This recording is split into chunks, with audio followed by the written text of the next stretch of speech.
है। जो हमारी ड्रग्स की प्रॉब्लम है उसके बहुत सारे पहलू हो सकते हैं। डिमांड साइड क्या है, सप्लाई साइड क्या है, क्योर क्या है, उसके बाद रिहैबिलिटेशन क्या है। इसी में ये सारे के सारे हमारे डिपार्टमेंट्स हैं वो जुड़े हुए हैं। और सप्लाई साइड में तो जो सबसे ज़्यादा रोल है वो एनफोर्समेंट जो मैकेनिज़्म है, जहाँ पर चाहे वो हमारे पुलिस डिपार्टमेंट है, चाहे वो कोर्ट्स हैं, चाहे वो प्रोसिक्यूशन डिपार्टमेंट है, इन सब का बहुत अहम रोल होता है जो सप्लाई साइड को कर्टेल करने में।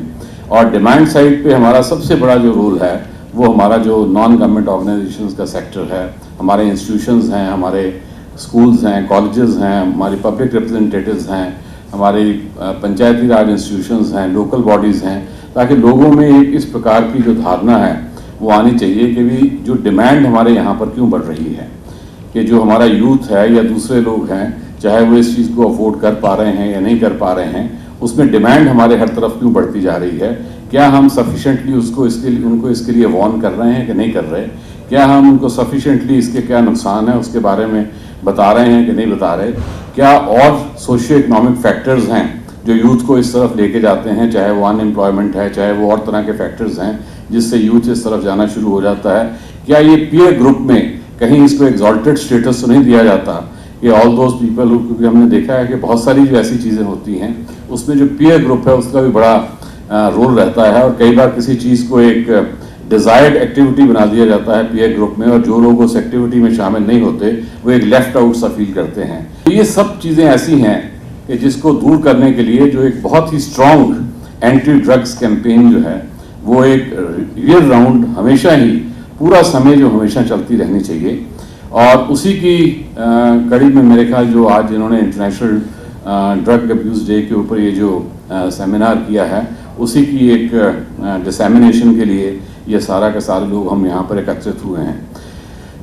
तो प्राइमरीली ये है कि जो ड्रग्स से कनेक्टेड कुछ भी चीज़ है, चाहे वो डिमांड साइड पे है, सप्लाई साइड पे है, क्यूरेटिव साइड पे है, रिहैबिलिटेशन साइड पे है, ये गवर्नमेंटलाइज्ड डिपार्टमेंट्स के दायरे में रह के नहीं की जा सकती, क्योंकि गवर्नमेंट डिपार्टमेंट तो उसको एक ड्यूटी समझ के काम करेंगे, एक पर्टिकुलर टास्क समझ के काम करते हैं, उस टास्क के अंदर ही वो अपना जो योगदान है वो दे सकते हैं।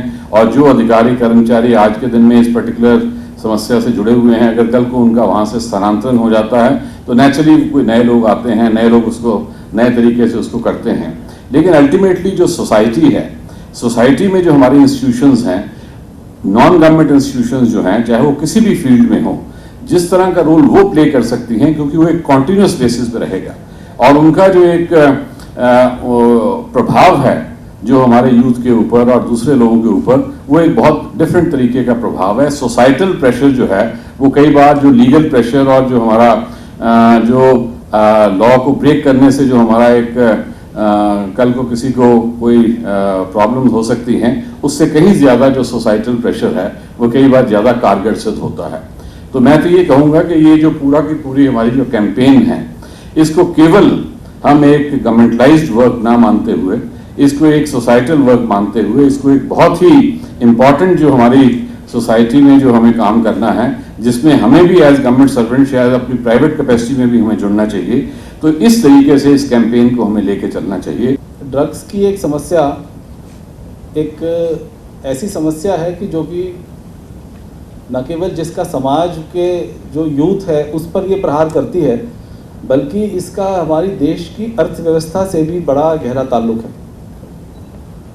और ये एक ऐसी समस्या है जिसको कि कोई एक व्यक्ति या एक इंस्टीट्यूशन या एक डिपार्टमेंट भी हैंडल नहीं कर सकता है। इसके अंदर मल्टीपल स्टेक होल्डर्स का काम है। और ये हमारे हरियाणा सरकार के एक ऐसी पॉलिसी बनाई गई है जिसमें सभी स्टेक होल्डर्स का अलग अलग रोल दिया गया है। और हमारे आज के जो मुख्य अतिथि हैं उन्होंने इसके ऊपर बल दिया है कि कैसे सभी कोऑर्डिनेशन से काम करके और हम इससे समस्या को हम इसको टैकल कर सकते हैं। नार्को टेररिज्म का जो ड्रग ट्रेड के वजह से असर आता है, उससे हमारा कंट्री की फाइनेंशियल इंडिपेंडेंस भी प्रभावित होती है। तो जहाँ पर हम ड्रग्स को ये देखते हैं कि जो यूथ की हमारी एनर्जी और वाइटैलिटी को वो ख़त्म करती है, वहाँ पे भी हमारे देश के फाइनेंशियल हेल्थ और पॉलिटिकल हेल्थ के लिए भी ये ड्रग्स बहुत हानिकारक हैं। इसी के लिए भारत सरकार ने जो नारकोटिक्स कंट्रोल ब्यूरो की स्थापना की थी और उन्होंने इसके इंटरनेशनल ट्रेड को कम करने के लिए काफ़ी काम किया है। बहुत से उन्होंने सीजर्स किए हैं, बहुत से इसके इंटरनेशनल लिंकेजेस को उन्होंने पकड़ा है। और हरियाणा सरकार ने Haryana state narcotics control bureau की स्थापना की है। मुझे खुशी है कि जो पंचकुला पुलिस ने इस साल में जो काम किया है वो इतना एक्टिवली ड्रग्स के अगेंस्ट इन्होंने काम किया है। पिछले साल हमारे 41 केसेस FIR रजिस्टर हुई थी, इस साल 68 FIRs रजिस्टर हुई हैं। लास्ट ईयर हमारे करीब 52 के लोग करीब अरेस्ट हुए थे, अभी 83 लोग अरेस्ट हुए हैं। तो ये नंबर्स पिछले वर्ष से बहुत अधिक हैं।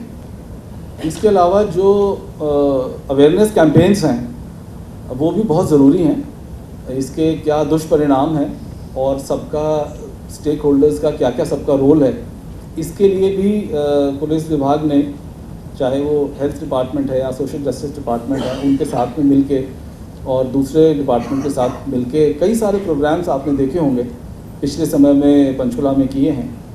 ख़ास तौर पे यंग लोग इसमें बहुत शामिल हैं स्कूल्स कॉलेजेस के अंदर, तो वहाँ पर भी एजुकेशन डिपार्टमेंट के साथ मिलके काफ़ी रैलीज उसमें निकाली हैं। So all these things have to be done together. इसमें अवेयरनेस की भी आवश्यकता है जो यूज़र्स हैं, और इसमें स्ट्रिक्ट एनफोर्समेंट की भी आवश्यकता है इसके अंदर।